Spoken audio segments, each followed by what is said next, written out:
ये द्वितीय वर्ष हिंदी साहित्य भारत भारती व्याख्या का प्रारूप देखेंगे आज हम। उसके लिए एक उदाहरण के रूप में इस कविता की व्याख्या करने जा रहे हैं। मानस भवन में आर्यजन जिसकी उतारे आरती, भगवान भारतवर्ष में गूंजे हमारी भारती। हो भद्र भावोद्भाविनी वह भारती, हे भगवते सीतापते सीतापते, गीतामते गीतामते।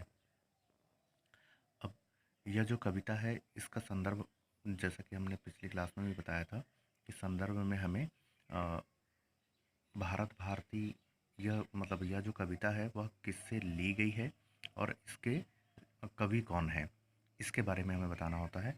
तो संदर्भ में हम कहेंगे कि प्रस्तुत कविता भारत भारती से उद्धृत है और जिसके कवि राष्ट्रकवि मैथिली शरण गुप्त हैं।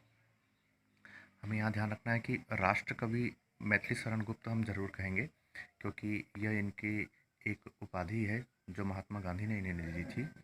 तो महात्मा गांधी ने इसलिए दी थी क्योंकि भारत भारती कविता लोगों में देशभक्ति की भावना का प्रसार करने में और नव जागरण का प्रसार करने में प्रमुख योगदान दे रही थी।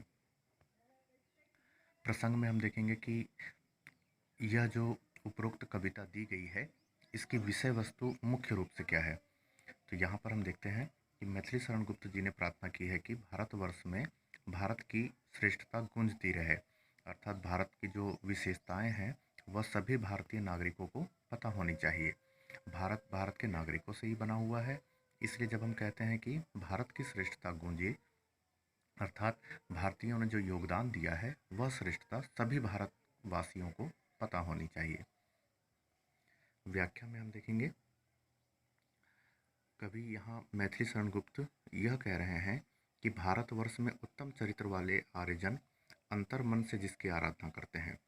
तो उत्तम चरित्र वाले आर्यजन अर्थात वर्तमान समय में हम स्वयं को ही और जितने भारतवासी हैं उनको यह कह सकते हैं कि यही भारत के नागरिक जो हैं उत्तम चरित्र वाले हैं और यह अपने अंतर मन से आराधना कर रहे हैं।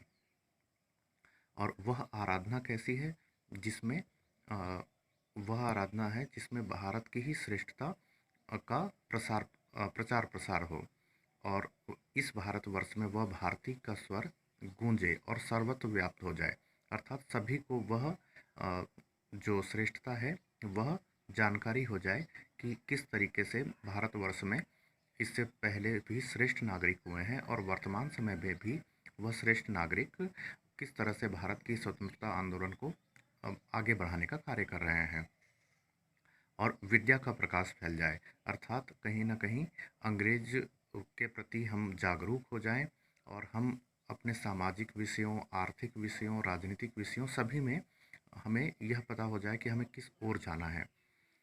हे भारती, आप श्रेष्ठ भावों को उत्पन्न करने वाले हो, इसलिए कवि श्री राम और कृष्ण से प्रार्थना करते हैं कि उच्च भावों को उत्पन्न करने वाली भारती सारे संसार में गूंजे। और यह जो भारत की श्रेष्ठता है यह भारत ही नहीं बल्कि संपूर्ण संसार में यह गूंजनी चाहिए। विशेष में हम लिखेंगे कवि ने श्रेष्ठ भावों के प्रसार की कामना की है। भारत भारती की रचना में हमें एक चीज़ का ध्यान रखना है कि मुसद्दस हाली जो हैं इन्होंने एक रचना लिखी थी जिसमें उन्होंने मुसलमान संस्कृति जो है उसका गौरवगान किया था जिससे सभी मुसलमान प्रेरणा ले सकें।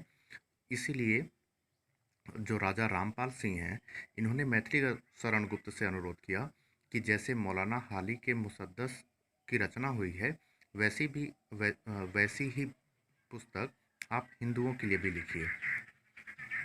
तीसरे पॉइंट में हमको ध्यान रखना है भारत भारती के माध्यम से हमारी प्राचीन उन्नति और अर्वाचीन यानी वर्तमान अवनति का वर्णन किया गया है, साथ ही साथ भविष्य के लिए प्रोत्साहन भी दिया गया है।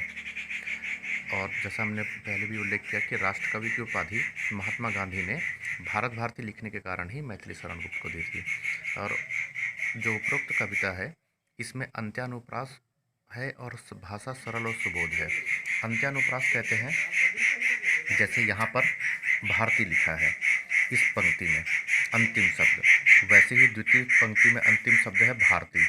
तो यहाँ पर ती और ती अंत में अंत्यानुप्रास यानी वाक्य के अंत में आने वाला अनुप्रास, जहाँ पर शब्दों की आवृत्ति होती, वर्णों की आवृत्ति होती है, उसे अनुप्रास अलंकार कहते हैं। तो यहाँ पर जो आखिरी मात्रा आ रही है वह ती और ती की आ रही है, जिस कारण से हम इसे कह सकते हैं कि यहाँ पर अंत्यानुप्रास है। वैसे ही भगवते और गीता मते में भी अंत में एक ही मात्रा लग रही है त में, इसलिए यह भी अंत्यानुप्रास कहलाता है। भाषा सरल और सुबोध है, अर्थात कठिन शब्दों का प्रयोग नहीं किया गया है, जिससे वह आसानी से समझ में आती है। नवजागरण के प्रसार में भारत भारती का विशेष योगदान रहा है। नवजागरण, जैसा हमने पिछली क्लास में भी नवजागरण के बारे में उल्लेख किया था, नवजागरण अर्थात 1857 से पहले हम कह सकते हैं कि वह समय, जिस समय भारत में सामाजिक और आर्थिक और धार्मिक रूप से पुनः अपना मूल्यांकन किया जा रहा था कि कौन सी चीज़ें हमारे लिए सही हैं और कौन सी चीज़ें गलत हैं। तो हम एक तरीके से नए प्रकार से जागरूक हो रहे थे, इसलिए उस समय को नवजागरण कहा जाता है। उसी समय हमें अपने राजनीतिक स्वतंत्रता का भी पूर्ण रूप से बोध हो पाया था। इस कारण से इस पीरियड को नवजागरण का काल कहा जाता है। ओके, धन्यवाद।